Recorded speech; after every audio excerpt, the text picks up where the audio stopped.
ഈ വേർപാടിൽ വേദനിക്കുന്ന കുടുംബാംഗത്തിന് വേണ്ടിയിട്ട് കൂടി പ്രാർത്ഥിക്കാം. അന്വേഷണം ചൊല്ലിക്കും അനുഭവിക്കുന്ന പാപികളുടെ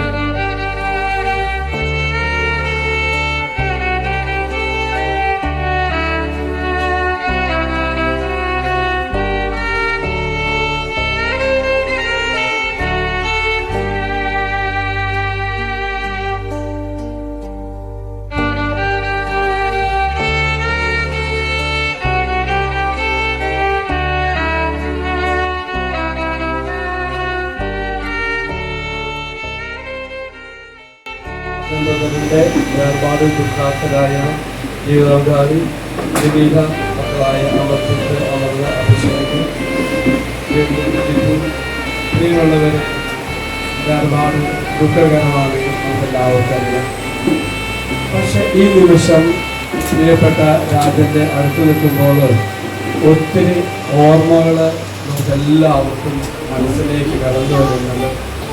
തീർച്ചയായിട്ടും ആരിലേക്കാൾ അപ്പുറമായിട്ടും എൻ്റെ മനസ്സിലേക്ക് ഒത്തിരി ചിന്തകൾ കടന്നു വരികയും എനിക്ക് തോന്നുന്ന 30ഓളം വർഷങ്ങളായിട്ട് ധ്യാനകേന്ദ്രമായിട്ട് ശുശ്രൂഷ ചെയ്യുന്ന രാജമ്പകൻ്റെ അടുത്ത് നിൽക്കുമ്പോൾ തീർച്ചയായിട്ടും ഇത് അവസാനത്തെ ഉൽപ്പാദനം ഇനിയൊരു സാന്നിധ്യമില്ല, അസാന്നിധ്യമാണ് തിരിച്ചറിയുന്നത്.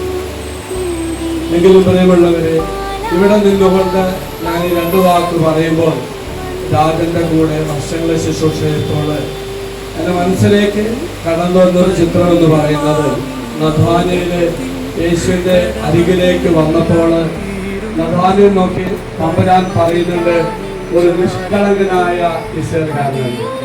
രാജനുമായിട്ട് ബന്ധപ്പെടുന്ന എല്ലാവർക്കും തീർച്ചയായിട്ടും ഈ തരം ഒരു ചിന്തയായിരിക്കും. തമ്പുരാനോട് മുഴുവൻ സമയം ജീവിക്കുവാനും അതിനുവേണ്ടി ഓടി നടന്ന ഒരു പ്രിയപ്പെട്ട സഹോദരനാണ്. വർഷങ്ങൾക്ക് മുന്നേ എന്റെ പൗരോഹിത്യത്തിന്റെ ആദ്യഘട്ടത്തിൽ തന്നെ രാജൻ കാൽവരി ധ്യാനകേന്ദ്രത്തിലെ ധ്യാനത്തിൽ പങ്കെടുക്കുവാൻ വന്നു. പ്രിയമുള്ളവരെ, ഓരോ ധ്യാനവും ജീവിത നവീകരണത്തിന്റെ പൂർണ്ണതയിലേക്ക് നയിക്കുവാൻ വേണ്ടിയുള്ള നിമിഷമാണെന്ന് രാജന്റെ ജീവിതം നോക്കുമ്പോൾ നമ്മൾ ചിന്തിക്കുമ്പോൾ തീർച്ചയായും നമുക്ക് തോന്നും. ആ കാൽവരി ധ്യാനകത്തിൽ പങ്കെടുത്തു ഒരു പുതിയ വ്യക്തിയായി ഈ പ്രിയപ്പെട്ട സഹോദരൻ മാറുന്നത് ഏറ്റവും ഭാഗ്യമായ ഒന്നായിരുന്നു. പേര് പോലും മാറിക്കൊണ്ട് പിന്നീട് ആ ധ്യാനകേന്ദ്രത്തിന്റെ പേര് അറിയപ്പെടാൻ ആഗ്രഹിച്ചു. അത് ജീവിതത്തിന്റെ പുതിയൊരു മാറ്റത്തിന്റെ തുടക്കമായിരുന്നു. ആ തുടക്കം ഇപ്പോൾ 30 വർഷമായിട്ടും തീർച്ചയായിട്ടും അച്ഛനിൽ ഈ പ്രിയപ്പെട്ട സഹോദരൻ കാണാൻ സാധിക്കും. പ്രിയമുള്ളവരെ, പുതിയ മാറ്റം എന്ന് പറയുമ്പോൾ ജീവിതത്തിന്റെ പൂർണ്ണമായ സമർപ്പണം നടത്തിക്കൊണ്ട് ദൈവം ആഗ്രഹിക്കുന്നവരുടെ ദൈവത്തിന് വേണ്ടി ദൈവരാജ്യത്തിൽ ശുശ്രൂഷ ചെയ്ത ഒരു പ്രിയപ്പെട്ട സഹോദരന്റെ വേർപാടാണ് നമ്മൾ ഇവിടെ ആയിരിക്കുന്നത്. ആ വേർപാടിന് അവസാനത്തെ ഒരു വാക്ക് പറയുവാനും ഒരു നോട്ടം കാണാൻ വേണ്ടി വന്നു ചേരുമ്പോൾ പ്രിയമുള്ളവരെ, തീർച്ചയായിട്ടും ദൈവത്തോടും ദൈവ ശുശ്രൂഷകളും വിശ്വസ്ത പുലർത്തി പോയ ഒരു മകനാണ്. തീർച്ചയായിട്ടും പ്രിയമുള്ളവരെ, എങ്കിൽ രാജനെ ഓർത്ത് നമുക്ക് അഭിമാനിക്കാം. ജീവിതത്തില് ഏറെ ഈശോയ്ക്ക് പ്രാധാന്യം കൊടുത്തു. എനിക്ക് തോന്നുന്നത് അവസാന ഘട്ടത്തില് രാജൻ അറിയാമായിരുന്നു എന്റെ ജീവിതത്തിന്റെ സമാപനം എത്തിയെന്ന്. അതുകൊണ്ടാണ് ഈ 2-3 ആഴ്ച ഞാൻ ശ്രദ്ധിക്കായിരുന്നു. വ്യത്യസ്ത ധ്യാന കേന്ദ്രങ്ങളില് ഈ നാം പോയി ധ്യാനം കൂടുകയായിരുന്നു. കഴിഞ്ഞ വെള്ളിയാഴ്ച വരെ രാഹുൽക്കാർ വന്നു, ശുശ്രൂഷയെ സഹായിച്ചു. വെള്ളിയാഴ്ച വൈകുന്നേരം ട്രസ്റ്റ് മീറ്റിംഗ് പങ്കെടുത്തു. ശനിയാഴ്ച ഞങ്ങളുടെ പ്രിയപ്പെട്ട സഹോദരന്റെ മകളുടെ തിരുവസ്ത്ര സ്വീകരണവുമായി ബന്ധപ്പെട്ട ശുശ്രൂഷ പങ്കെടുത്തു. അവിടെ ഞങ്ങൾ എല്ലാ പ്രേക്ഷകരുണ്ടാക്കുന്നു. അപ്പോഴാണ് രാജന് പ്രത്യേക അസ്വസ്ഥ വരുന്നു.